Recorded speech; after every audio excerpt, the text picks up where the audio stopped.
আসসালামু আলাইকুম ভিউয়ার্স, আপনাদের মাঝে আসার কারণ হচ্ছে ছোট্ট একটা বিষয় নিয়ে। আমাদের ফানি ভিডিও করে আলামিন ভাই কিছুদিন থেকে দেখতেছি। তো উনি একটা পানিতে আগুন দিয়ে ভিডিও করছে, সেখানে উনি একটা দুর্ঘটনা ঘটে গেছে। তো এই সামান্য ভিউর জন্য এত রিস্ক নেওয়াটা কি ঠিক? তো আমার ভাই আছে, আমার ভাই কিছু বলবে। ভাই বলেন। বিয়াস, আসসালামু আলাইকুম রহমতুল্লাহ। আমি বলতে চাই যেটুকু যে মানুষের টাকার জন্য টাকার পিছনে ছুটে এত বড় রিস্ক নেওয়া ঠিক না। টাকা মানুষকে অন্ধ করে দেয়। এত রিস্ক নেওয়া কারো কেউ করবেন না, কেউ রিস্কও যাবেন না। আশা করি ভিডিওটা ভালো লাগলে অবশ্যই ফলো কমেন্ট করবেন, ব্যাক দিবেন ইনশাল্লাহ। আর আমি যেটা বলার জন্য উদ্দেশ্যে, আসলে এই ধরনের আপনারা কেউ চেষ্টা করবেন না।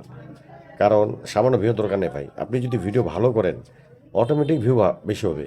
ঠিক আছে, যাই হোক, আপনারা একটু মানে যেই করেন আর যাই করেন, একটু ভিডিওটা করবেন অবশ্যই বুঝে শুনে করবেন।